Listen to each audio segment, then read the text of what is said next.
Hello and good morning, everyone. It's nice to see so many of you have joined us today.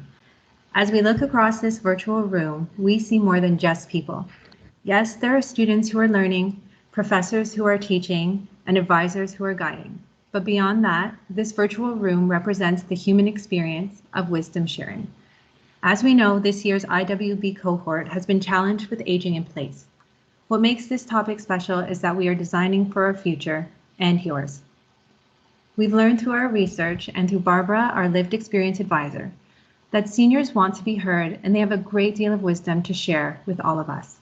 And in return, as younger generations, from our diverse range of perspectives, experiences, and cultures, so do we.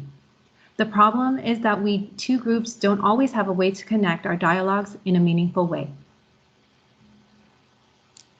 Our solution is Seniors Corner, an opportunity for seniors, adults, and youth to connect in public spaces, and for anyone to share their stories, experiences, and wisdom, and leave their legacy for future generations. Let's take a tour of our high-tech pod system, blending the look and feel of a cozy home with all the technology that younger generations have come to expect. We hope this convergence will act as a bridge to further bond seniors and younger generations. Seniors Corner is essentially a mobile recording pod that's easy to assemble and tear down. It has two main components, the big pod and the little pod. The big pod is used as a main recording area. Attached to the roof are extendable overhead cameras and studio lighting. We also have embedded acoustic walls for noise control, a sound system that will feature an audio induction loop to support those with hearing impairments, flooring that will be rubberized to reduce pressure on the knees and joints, an accessibility ramp that doubles as a door to the pod, as well as an LED transparent touchscreen wall for display, promotion, and a place for anyone to leave a quick message. Last but not least, we also have state-of-the-art smart glass folding doors that will be transparent for visual access and opaque when privacy is required. The little pod is equipped with Wi-Fi, digital display unit featuring closed captioning, and zoom text and high-contrast keyboard for those with visual impairments. It is a subunit that allows for a more private sharing experience through written, verbal, and recorded messages. In conjunction with the pod system, Seniors Corner will have significant social media presence with its own website and various social media platforms. We believe online presence is crucial of current health epidemic and in attracting younger generations to participate. It also encourages intergenerational connections and as seniors become accustomed to using digital modes of communication. On-site and facilitated by a skilled guide, seniors can share a personal story, significant life experience, or profound wisdom they've gained throughout their years.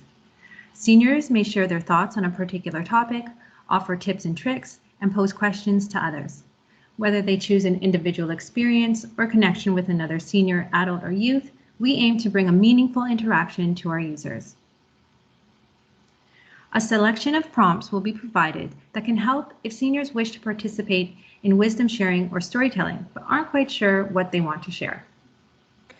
Alternatively, seniors may wish to offer advice to others who have tweeted or emailed from home, written questions on the exterior touch wall screen of the big pod, or submitted through our little pod. Lastly, seniors may wish to engage and exchange stories with one another, to another senior, or someone from another generation. Once recorded, seniors and others will have a chance to view their story online by simply entering their name and date of the recording on Seniors Corner's website. Let's take a look at Moni's experience with Seniors Corner. Moni, a 73-year-old retiree, is taking her daily stroll around Melasma Square. Intrigued by the pod she had never seen before, Moni approaches the window to read what it says. Alex, the guide, approaches Moni to explain the pod. They chat for a bit before Alex invites her in. The pod seems nice and warm, and having gotten to know Alex, Moni felt safe and comfortable. Prompted by Alex, thoughtful questions, Moni begins sharing their thoughts. Overwhelmed by her thoughts and emotions, Moni began to cry, The window gives her privacy by frosting over. Moni finishes her story and is surprised to be applauded by an audience that seemed to have gathered to listen to her. Alex thanks Moni for her time, and a volunteer named Joe gives Moni a small booklet about Senior's Corner. A week later, following the simple directions provided in the booklet, Moni finds her video on the website. Impressed by the quality of editing, Moni explores the site to watch other stories. Excited, Moni calls her grandchildren to tell them about the experience and for them to check out the video. They absolutely loved the video and find out more about the program. They even promised Moni to go together next time. While our main objective is to provide a platform for seniors to share their stories, experiences, and wisdom, there is opportunity for intergenerational and intercultural connection. Firstly, we will include volunteers, seniors, adults, and youth who will gain intergenerational experience interacting with someone decades younger or older than them. Secondly, we will place pods at elementary, secondary, and post-secondary schools as a form of outreach, giving youth an opportunity to pose questions for seniors, seek their advice, and respond to pre-recorded questions asked by seniors. The result: engagement of youth to visit the Seniors Corner website to find the seniors' response to their questions or requests for advice, and view themselves answering seniors' questions. This may encourage youth to seek out other pods around the city, creating a repeat customer, if you will. Our mobile pods could be placed in every major city across Canada, in public parks, libraries, civic centers, malls, and even brought to seniors' nursing homes and elderly person centers. In terms of content, weekly rotating themes may be incorporated to fuel creativity. Content will always be new as it evolves from the real questions and responses of users, both from our live and digital audiences. Examples of themes may include trips down memory lane, current events, looking forward to the future, and life lessons. The value we propose is the ability to capture the sentiments of our seniors and broadcast their legacies for all to hear. Our hope is that we will initially partner with the Government of Canada, Government of Ontario, and City of Toronto, who will find value and invest in our proposal through their various funding programs for seniors, aiming to increase the well-being of Canadians, connect people, and create age-friendly cities. We then hope to establish a partnership with Rogers Communications, who would air our recordings via dedicated television segments as part of their seniors portfolio of programs. We believe this would help build community engagement, foster sensitivity and understanding of seniors' perspectives, as well as add value to our seniors' human experience, knowing that they are being heard. We would donate revenue generated from commercials to registered Canadian charities for seniors, such as the prevention of elder abuse. We propose that Seniors Corner be piloted in 3 locations across Toronto: Melasma Square in North York, Sprint Senior Care in East York, and the Toronto Reference Library in downtown Toronto. Upon a successful pilot, we would branch out within the GTA and extend our reach to help other major cities throughout Ontario. Once our reputation is established, we would love to cross the provincial border and expand Seniors Corner until we reach national success. At this time, we have not costed prices for all of the components for the pod system, accounted for those who don't speak, read, or write English, and designed a schedule for private booking options for seniors with early onset dementia and their families. We will address those gaps, and in future, we would also like to add new segments to our design, including real-time interactions between pods in different locations, plan for panel discussion and intercultural programming, and a skill exchange program in which seniors can share their skills, such as cooking, drawing, singing, gardening, with others, and vice versa. To our knowledge, there's no existing product, service, or system that brings a mobile pod like ours into public spaces and that allows for wisdom sharing and storytelling to this degree. Seniors Corner generates meaningful interactions between seniors and other generations, which makes us very excited. Seniors Corner, designed for seniors, made for all of us. Leave your legacy today. Thank you. Thank you, and right on time. Amazing, that was super. I mean, the visuals and everything, great job pulling it all together. I'm gonna hand it off to team 2, please, and then we'll open it up for Q&A. So everybody just make sure you write down your questions so that you don't forget it later on. Thank you.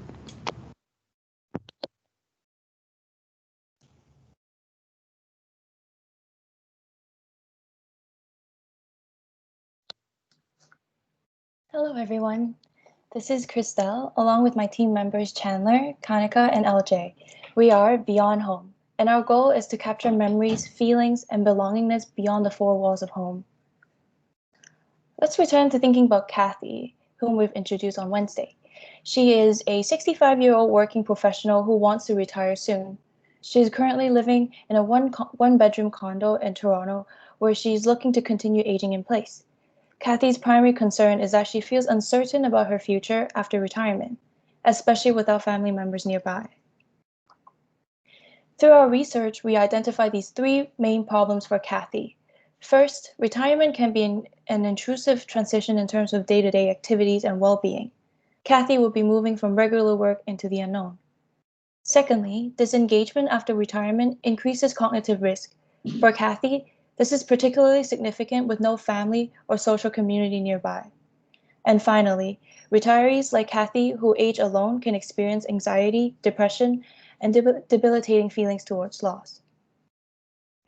So we asked ourselves this question: how might we design a system of social, cognitive, and physical health components that can communicate with each other to support Kathy's well-being and empower her to remain aging in place as she chooses? With that said, we present to you our proposed design solution, Beyond Home. Beyond Home is a gamified, proactive health experience that supports activities of daily living. We do this through an immersive and holistic home system that actively engages seniors to draw the outside world in. This is the Home Hub. The Beyond Home Hub is our flagship product. This Home Hub can passively cycle through photos and interesting news on its idle mode, or it can be a source of nudges and access point for Kathy to accept and complete her daily challenges, as well as tracking her progress. This is the Beyond Home tree. We consider the abundance of screen time and the health effects it would have on the seniors. So we propose to have something a low-tech digital program light that is in the shape of a tree to really tie in the meaning of longevity and growth. The nodes on the tree are lights that are reflective of the health progress and activity of Kathy, as reported to the Beyond Home Hub system. For example, when Kathy reports that she's hydrated, the tree will light up. This is an interactive fashion challenge that allows Kathy to record a journal of everyday checkup. While Kathy performs this catwalk, she will receive prompts of encouragement to motivate her to engage in an active lifestyle. She can then optionally post this on her social media to share with her tight social circle her lifestyle. And ultimately, this feature will allow seniors to engage and pampering and even self-care. And this opportunity and this feature that we propose of having the image detection, it also allows the data collection of the gait and the alignment of the senior as they walk towards the screen.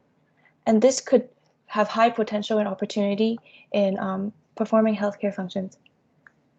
So next slide. This is a mental stimuli challenge that is a game that motivates Kathy to engage with the environment. So for example, Kathy will select the random spin of senses. And then after the spin, she'll be asked to complete a challenge that requires her to think and iterate through the experience of a sense. It goes something like this. So what do you hear when you open the window this morning? Talk about it. So the Home Hub will then translate the experience, and then moving on to lighting up the tree again. And then here's a system, and then these are like some colors, different color combinations that will show an indication of different features and different lifestyle engagement.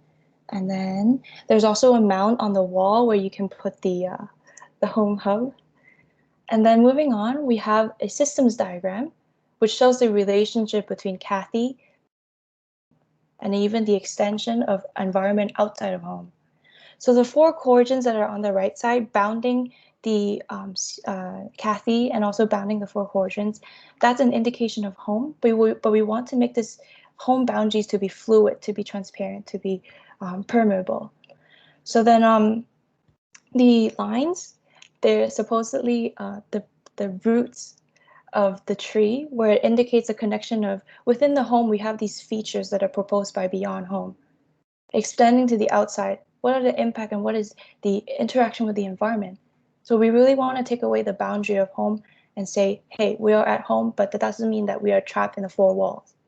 And then over on the left side, it is just the well-being and the manifestation of what the features and the environment of the home hub can bring. And they're plotted on the tree as fruits. This caregiver slide, so caregiver also have access to the Beyond Home tree. This really broadens the channel and introduces a new method of communication, which is an engaging way to passively monitor the health of your loved ones and the well-being of. And then this is like it wouldn't be an like emergency situation, which is like what the the market has in place.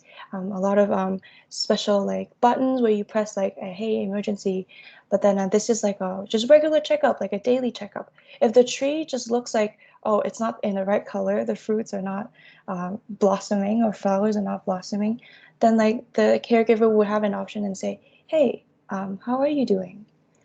So then this is allowing caregiver to really check on Kathy from anywhere with the flexibility of a mobile phone.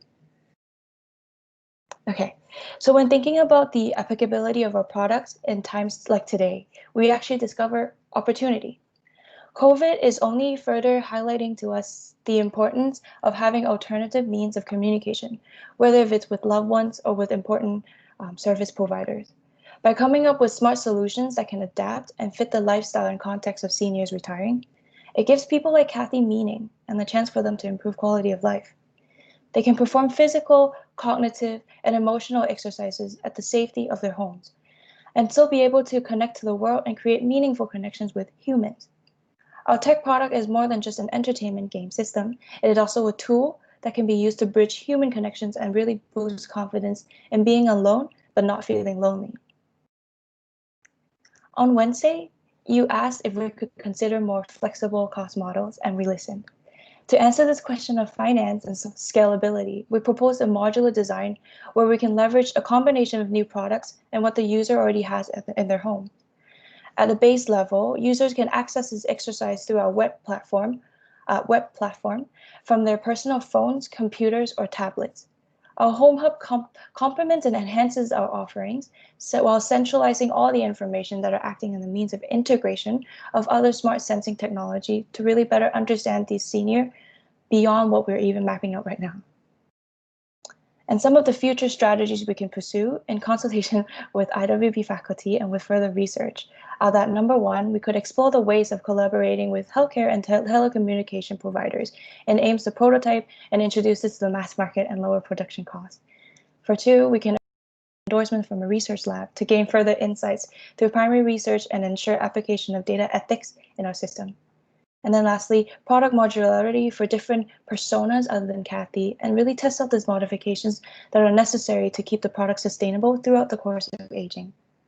And with that, it brings me to the end of our presentation, and really thank you for your attention, and we're really excited to hear your feedback. Thank you, Christelle. Thank you to both teams.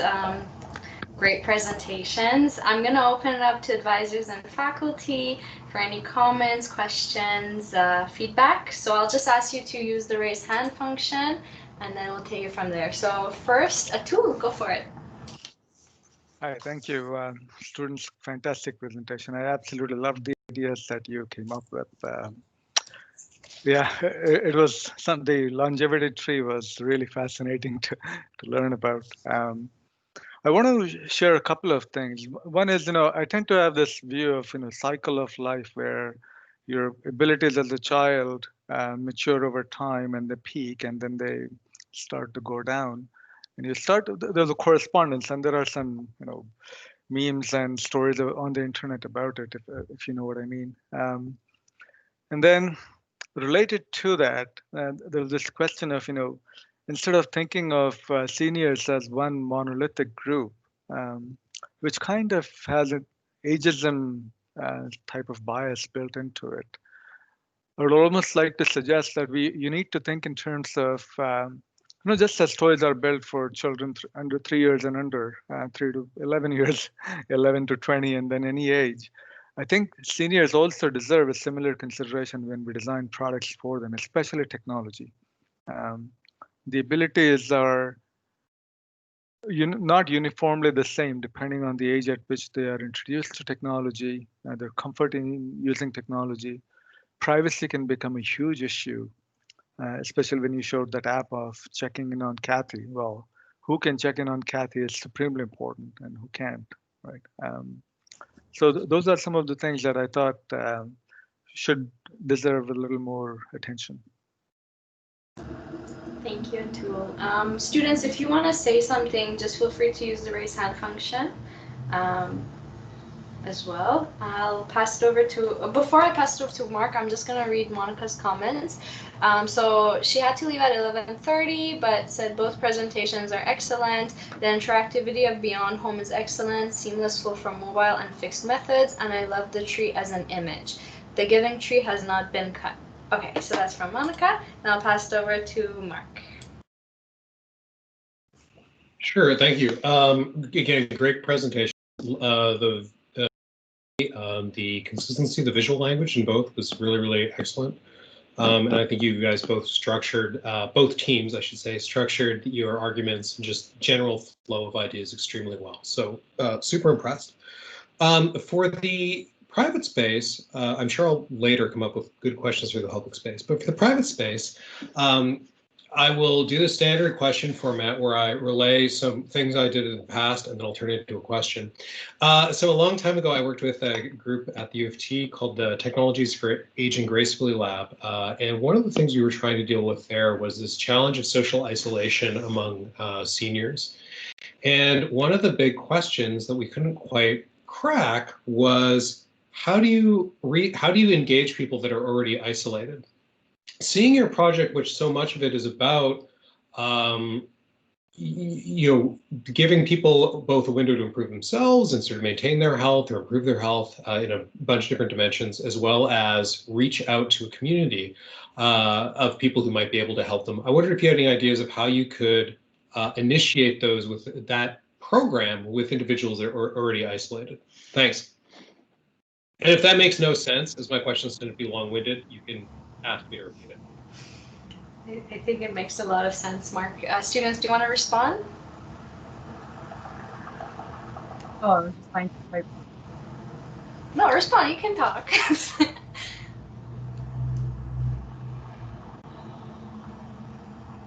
Go for it. So our so for the focus of like this charrette, we wanted to kind of focus on a more preemptive approach.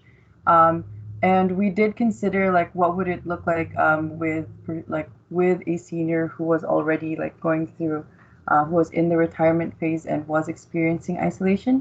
And we actually kind of saw the system as an opportunity.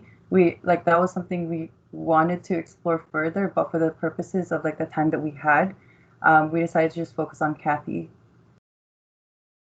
If that makes sense. Yeah, no. This isn't a criticism of the work. It's more of just a question of, is there an opportunity to, or do you see a way that this could be part of a program that could reach out to individuals already isolated? And if the answer is no, that problem is too hard, that's also fair. No, I could also assist in helping. So we did brainstorm about a bunch of great ideas, all four of us. And then some of them include this. I think I iterated, hopefully it was, the point got across, was the gamifiable experience. So having the sense of like motivation behind encouraging like a goal. And that is also like the game platform. Think about like the game platform of today. We could also introduce like an online platform. I wouldn't say it's like an online dating platform for seniors, but it could be like, they could have the option to stay anonymous. They could have the option to really show, I'm Kathy, nice to meet you. I think it's just like a cloud platform for them to talk through games. It could, like the fashion could even be a challenge that like, it's like 1v1, or even the sensory challenge, you know. I think that's the form of engagement and the means of like hey, if we are the future of seniors and we have the capability of communicating through an online platform, through a social network, why is it that like in the future this can't be implemented and reimagined as a new form of social engagement? I guess that would be like my answer. Thank you. Thank you, Mark and Christelle. I'll hand off to Anusha. I hope I'm saying your name right. Sorry if I didn't. That's okay. I just it just one of your projects made me think of something that I thought I'd just share with you. It might follow on. So first of all, the projects are amazing. Well done. And it was just actually that tree project, the last one that you had. There is I don't know if you maybe you've come across it, but Superflux did a project called Uninvited Guests. I don't know, did you see it? But it's basically about like this old man is living in a smart home, and the smart home has been set up kind of with the good intentions of the caregiver, and it's how he hacks the smart home that like, so he kind of doesn't want to do all these like, you know, get all his steps in and all those kind of things that the caregiver has set up for him. So he kind of pays local kids to take his smart walking stick or whatever out for a walk and that kind of thing. So it just might be interesting to look at it from the perspective of, you know, somebody who's been very independent and autonomous, and then like who is the person setting up this kind of system for them? Is it them that are going out and finding it, or is it the caregiver who's kind of looking to kind of impose it on somebody, and where the willingness is and stuff like that? It just made me think of that. So you know, but anyways, brilliant. Thank you. I think we shared the uninvited guests under the Team 2 channel as well, as Deb was mentioning. I'll just read out LJ's comment too. I think it goes back to Atul's question. So in terms of approval system for caregivers, so LJ is saying it would need to be an approval system from the senior to allow access to the tree, so that the caregiver can access it as well. Now I'll hand it off to Roxy. Hi everyone, my name is Roxy. First of all, great job. As mentioned by Atul, I'd recommend designing beyond a monolithic group. When I was watching both of these presentations, I was thinking of my grandma who cannot answer an email if her life depended on it. So the concept of touchscreens and technology within her home, I think, would be very intimidating.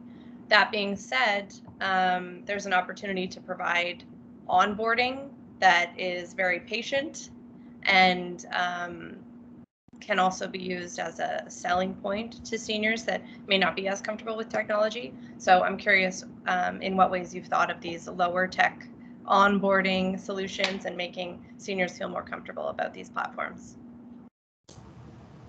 And I think this goes for both of the teams, so if someone wants to respond from either, go for it.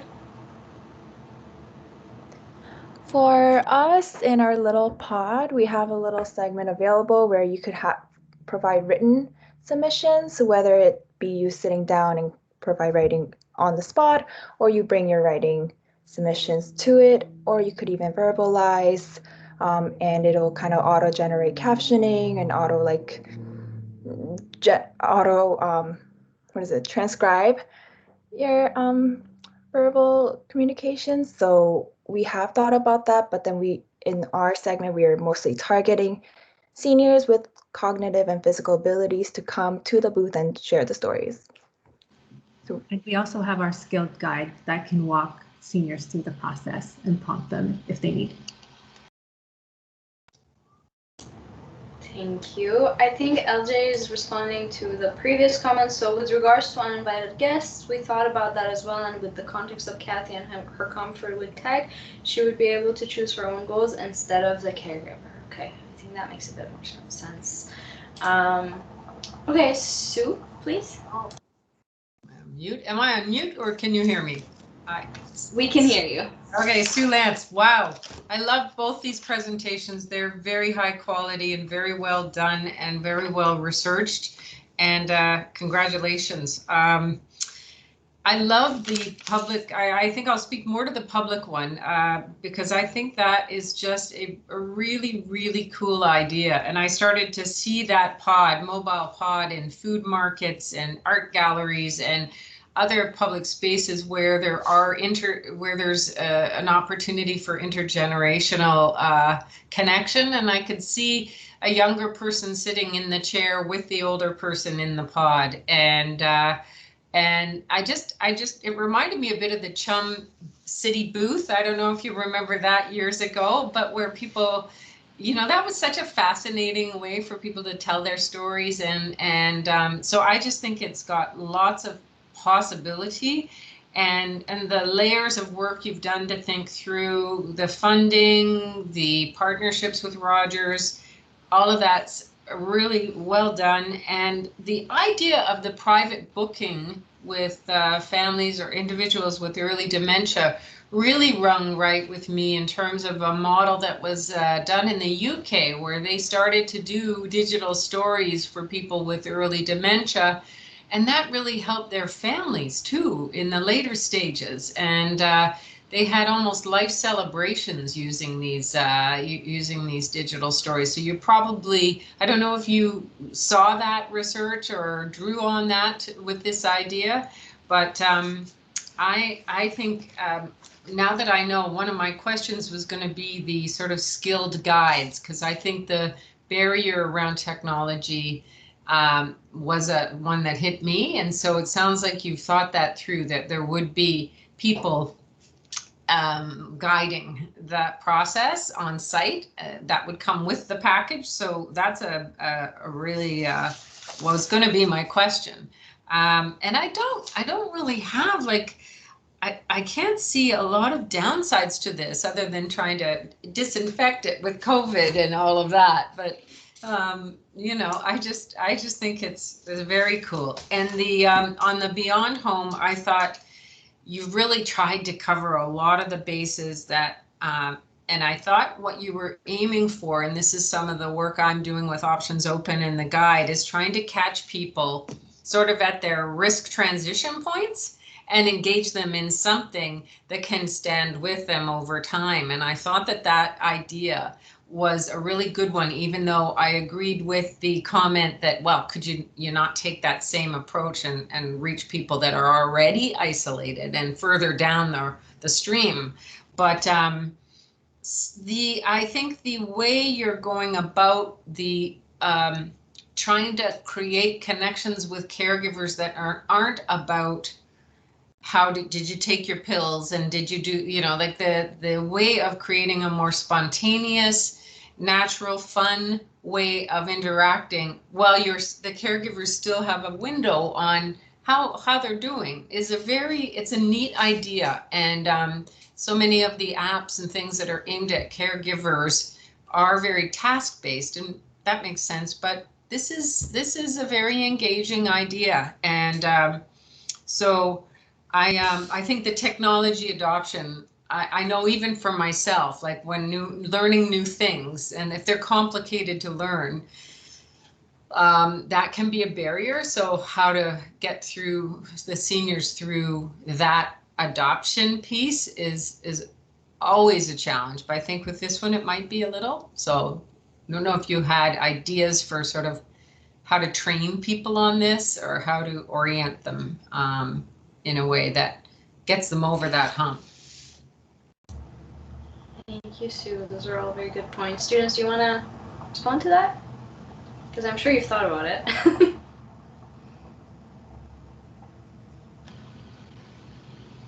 Yes, no? I think, Christelle, you might be on mute. Oh, Jay, did you want to say something? I saw your mouth. Sorry, I'm still like working on one response and I'm typing as I go. So I can make a comment on the public spaces. So thank you, Sue, for all your positive feedback. And just to let you know, there was definitely some inspiration from Speaker's Corner that used to be located at Much Music. So yeah, good catch.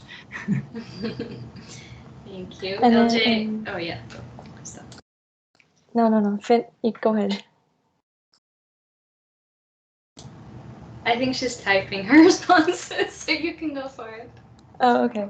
Well, I had an idea and just blanked out. I think it was, yeah. So in terms of like, yeah, a lot of the research we did too, like with the preventative model and thinking of like how tech can, like any low form of tech, even just like a cognitive game could really engage and help slow and prolong that cognitive ability throughout the life of a senior. Through that perspective, in research like that, the key component that was, I guess like could be like a gap in research too, is always the engagement. And I've seen proposal where it says the engagement is what it takes to engage the senior to the tech. And a lot of time, all it means is just a human connection. So by having a caregiver, by having a third party to like slowly introduce this to the senior, get them into like this habit of using tech, like it could be one of the ways. Perhaps like it could be like just me helping my grandma, right? It'll be a good way for me to engage with my grandma, and it'll be a good way for my grandma to, you know, have some intergenerational dialogue and all that good stuff. Yeah. Thank you. I'll hand it over to Graham. I first want to congratulate both teams on super clear and effective presentations. I know how crazy it can be to try to get all of your ideas, you know, synthesized into a concise slide deck. So super well done. I'm already really excited to see future presentations from you guys. The public space team, I spoke with you guys throughout the week a couple times, so I'll keep it brief so others have a chance to comment. But I just wanted to reiterate that I think there's something very important in what your project is about, and it's really about the intergenerational knowledge sharing and storytelling as a means building, and in that really providing a sense of purpose and value to the seniors who are interacting with something like this, which I think, you know, speaks a lot to providing opportunities to support mental health and things generally like that. So there's something very, very important, I think, in what you've uncovered here.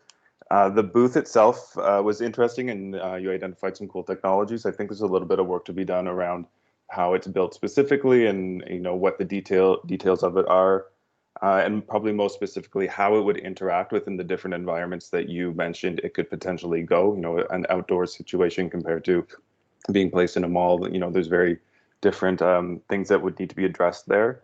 Beyond Homes, also super effective presentation. You identified gamification as a technique to interact, which I think is super interesting, but you might want to revisit in a little bit more detail the incentivization behind it. I think senior citizens might not react as strongly to typical game incentivizations as, you know, people who you know, have played games throughout their lives. So maybe give that a bit of thought.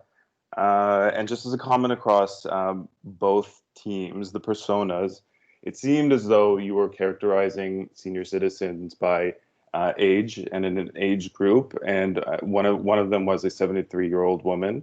My mom's 73 and she's works full time, runs a national organization, and has no plans to slow down or no want to slow down. So I think it's not that either of these proposals couldn't be beneficial to her, but I think in the instance you've designed it for, they wouldn't, which again is okay. So I think maybe as you're starting to think about personas in the future and with your other work, it might be more about identifying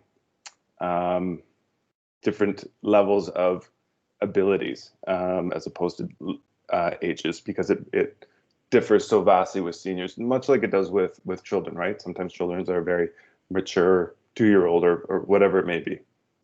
So some advice moving forward. Thank you guys, well done. Thank you, Graham. I'll hand it over to Matt quickly, and then maybe the students can respond to this.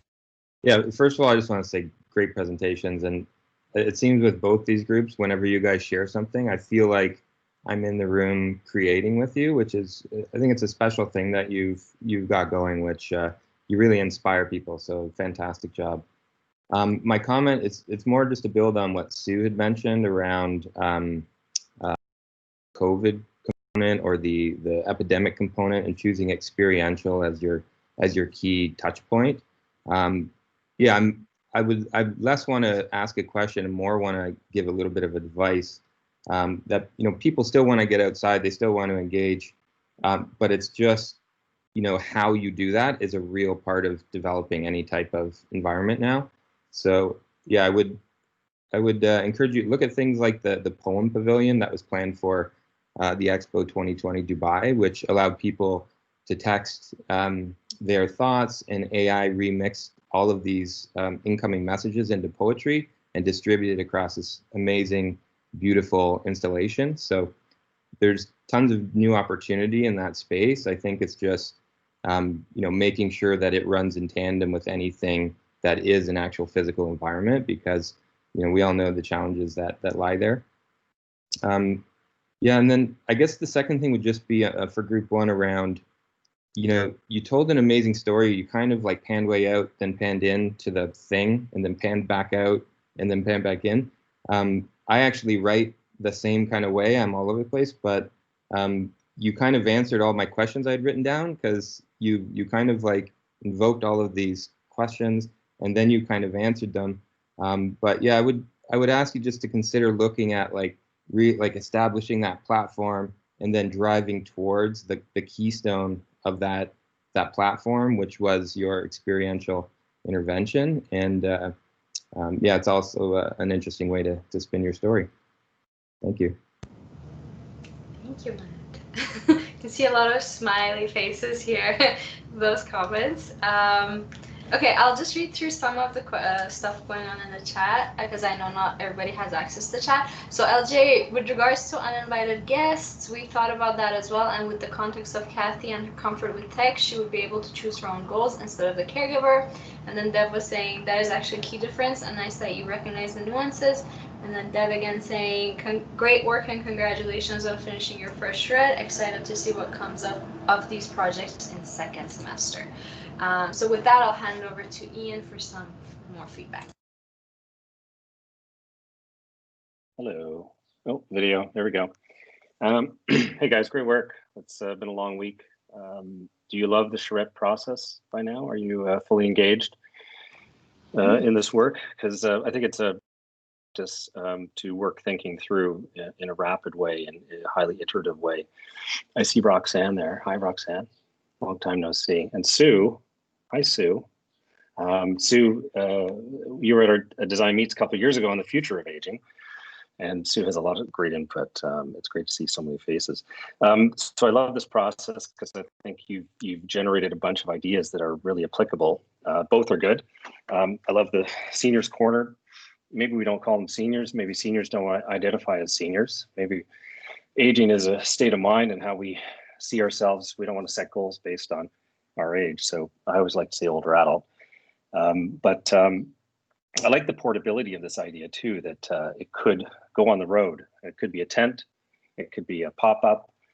It could be a way to engage with seniors to tell their reflective stories on their lives, to sort of stitch those stories together with other Canadians. It could be, you know, community-based, regional-based, you know, province, national, global, whatever. But it'd be really cool to tell our Canadian story, unified story. So Luigi, it'd be great. This is something that you could pilot. You could literally take into a community and pilot it, get feedback, go a little deeper on personas, because I think the user perspective is pretty narrow. It'd be nice to open it up and gain more insight on that. Team 2, Beyond Home. Love this idea too. I think they're both really interconnected. Oh, sorry. On Team 1, there's a colleague of Luigi and mine, Robin Bendick, and she has a website called thisismylegacy.ca, and she helps older adults tell their stories, or actually anyone tell their story and do a living will, and to capture their values in a way that they can while they can. So take a peek at that. She's a great person. Team 2, love what you did. I like your holistic approach to the UX and your thinking. Tree's a neat idea. Like how you thought about the practicality of maybe it can't go in their home, so maybe it sticks on an iPad, or it stays on an iPhone, or it's on a desktop. Because when you want to roll something like this out, again, this is a great pilot. Go to one older adult center and pilot this idea and get some feedback. I'm a big fan of prototyping, right?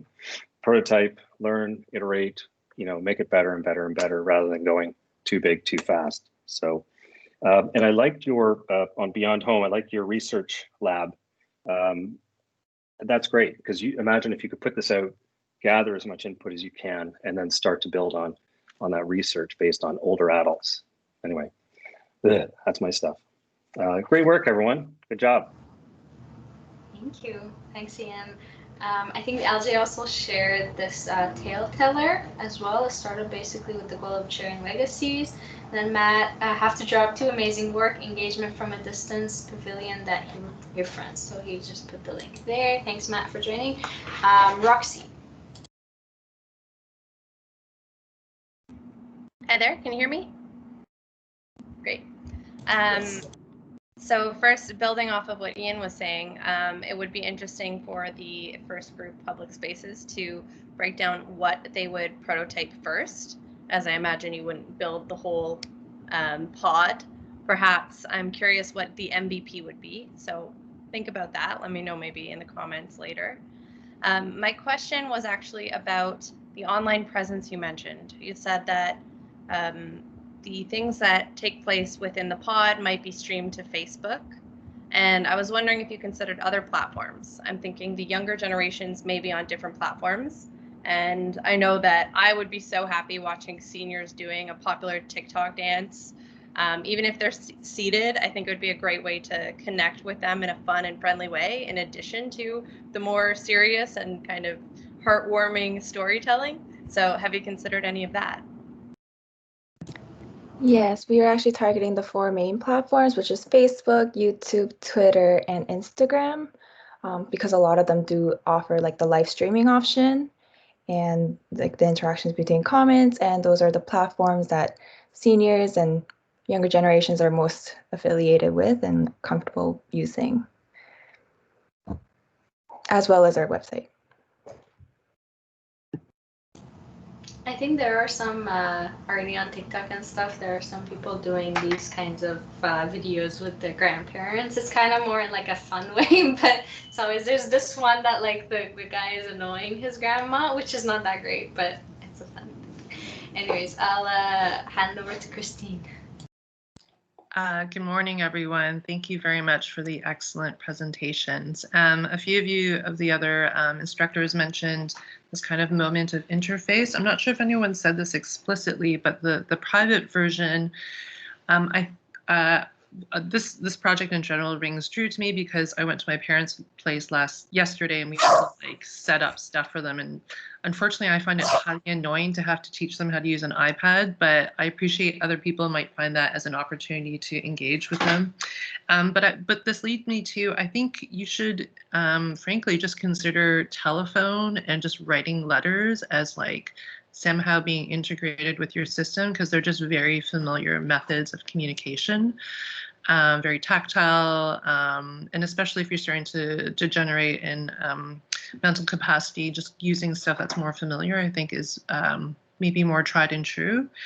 Flipping to the one with the public space, I don't necessarily know the answer to this. I mean, I think a lot of it hinges on the guide person and how that guide person can also be a person who can connect the senior to potential services. So they would be trained in maybe recognizing other health social issues. But what I want to get to is I question the visual language of the pod thing. So what I mean by that is it kind of evokes to me kind of retail show booth, sales booth, PC financial like booth where I go in to get services, or it's trying to sell me something. So it kind of has this kind of nice kind of rounded corner exterior. It's kind of a box. And then inside is like the comfy furniture that's meant to evoke like a living room. So I think there's something about that. But you know, frankly, if I was walking by, or particularly my parents, would they just see it as something that's trying to sell me something because it falls in that visual language of retail booth environment? So the question is, what should it look like? I don't know. It's actually quite a challenging question. How you know, what is the language of a sort of mobile thing that is kind of publicly oriented and not about consumption or retail or buying. I'm just worried that you kind of went more to the kind of retail end, or what the conversation was about the visual language of the thing. Do you want to respond, public space?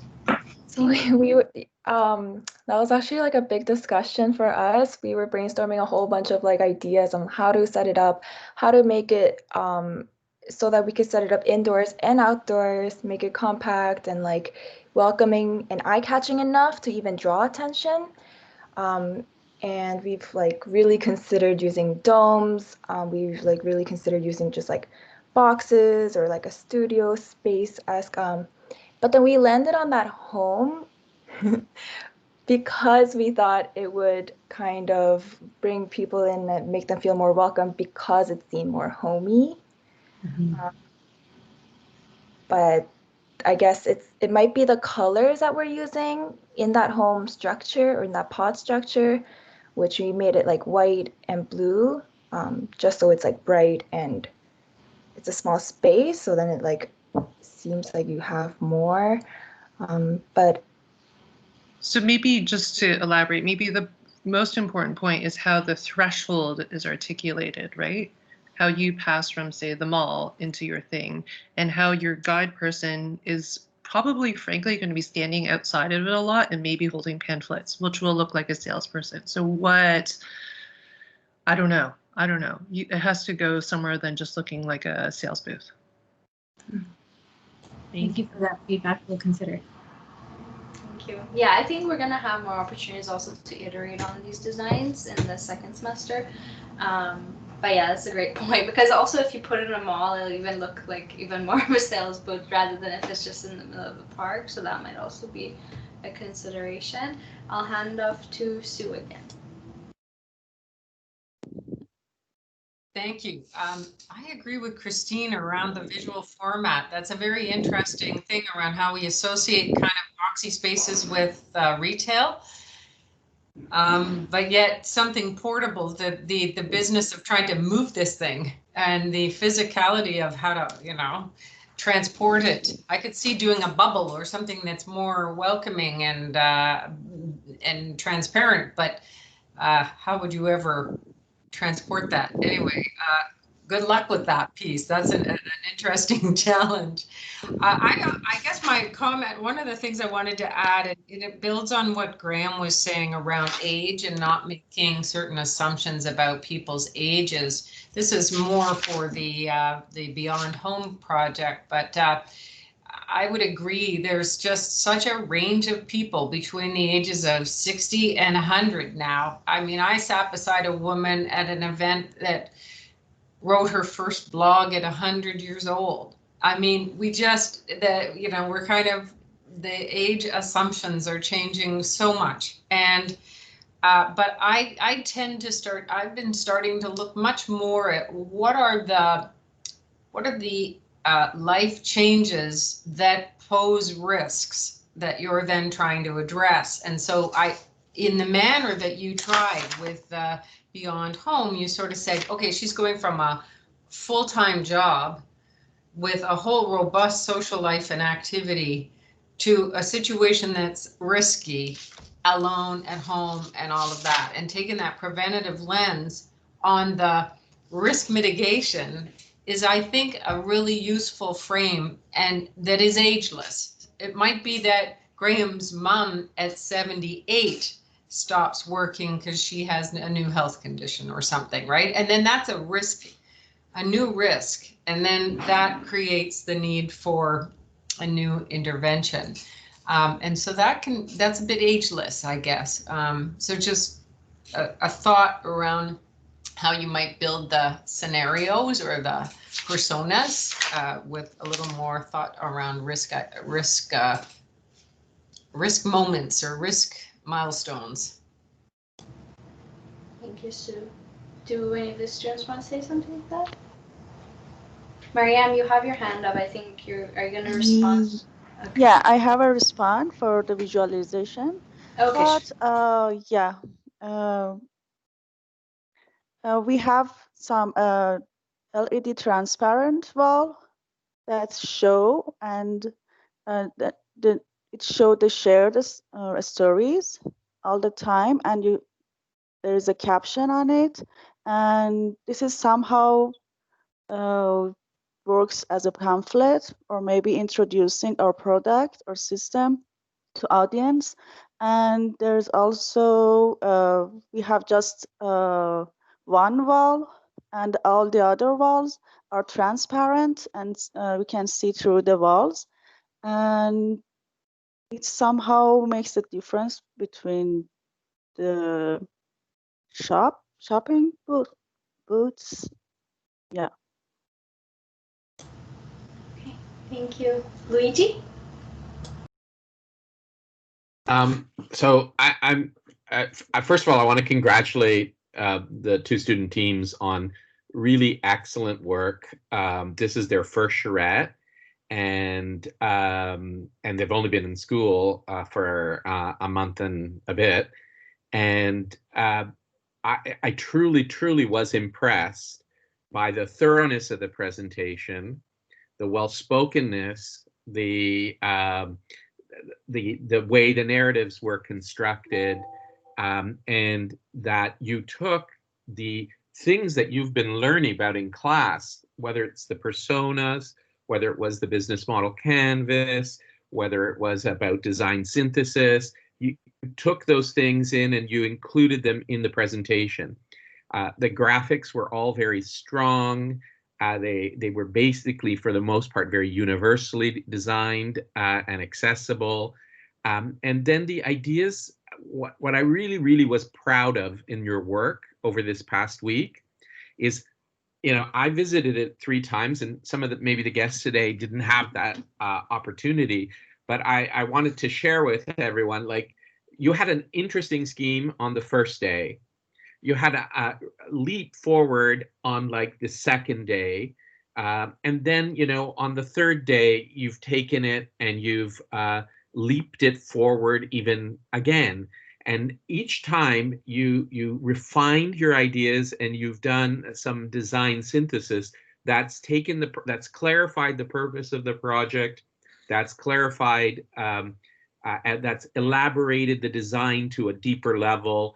And really, I hope that you realize that you've learned a lot, and you can see it in the different presentations. And to do that also remotely means that you're starting to learn how to use the remote tools and still collaborate, interdisciplinarily and across space and time using these new tools. So I really am proud of that. And then I wanted to share with you that what was most exciting to me is that you're creating projects that you could take to reality. And people are already starting to talk about how could we make this a reality. Both projects, I think, could do that in different ways. While the public space project seems a bit more ready, and the refinement now, I think, is correct in what Christine is saying. It's like, what are the right things to do? What is the right way to make it? The concept is very well worked out, but now it's question of like the design iteration and the design development. And I would urge you to keep continuing that. With the project in the Beyond Home, actually, I want to congratulate that team, because they're really trying to do something that is challenging and different, that will probably need a lot more research and a lot more iteration to become a concept that is ready to, say, design develop.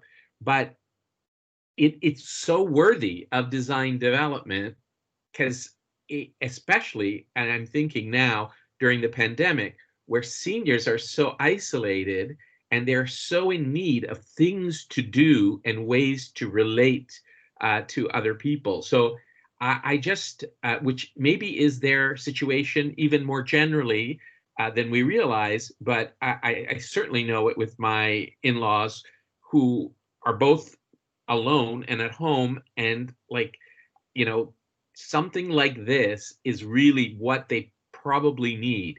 So, you know, you've got projects with the right intentions, well worked out, using the tools that you've learned.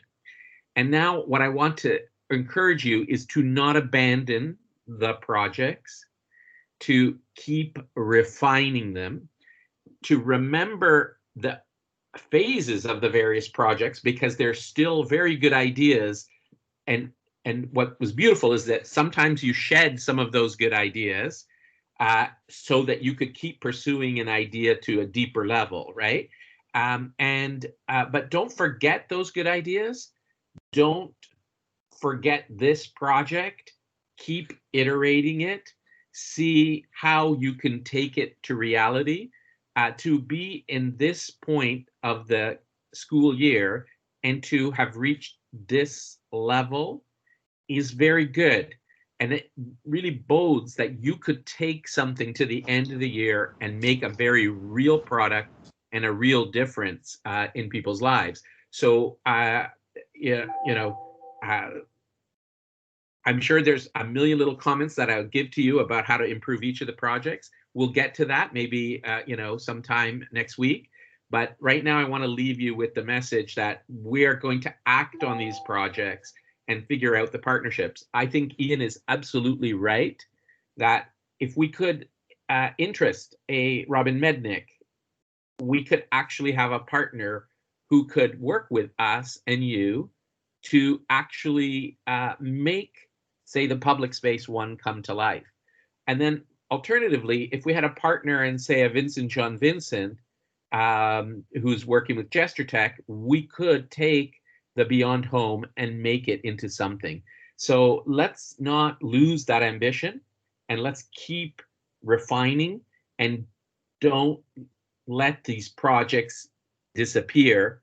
Keep evolving them, keep getting more knowledge, because that's what this this program is about. And you're already doing what you need to be doing. Sometimes it takes halfway through or 3/4 of the way through the year for the students to be working this way. And it seems like you're already there. Don't lose that. Thank you, Luigi. Yeah, that was, I think you summarized all the points, and yeah, it was great work. And we're gonna, as the faculty, are gonna push them to iterate on these projects moving forward as well. I know Chandler has their hand up. Do you wanna respond to some of the other comments before I pass it on to Atul? Sure, yes. I'm going to respond to like little pieces here and there that were spoken. And part of this is actually relates to my point. So I get very easily overwhelmed by visual sensory information. So it can take me a little bit longer, or I can need to look away or simplify, which is actually part of kind of how we were working through the notions of Beyond Home. But some of the key thoughts that can relate to some of the like questions or critiques and invitations to consider these sort of aspects were the notion of autonomous choice points was really central to this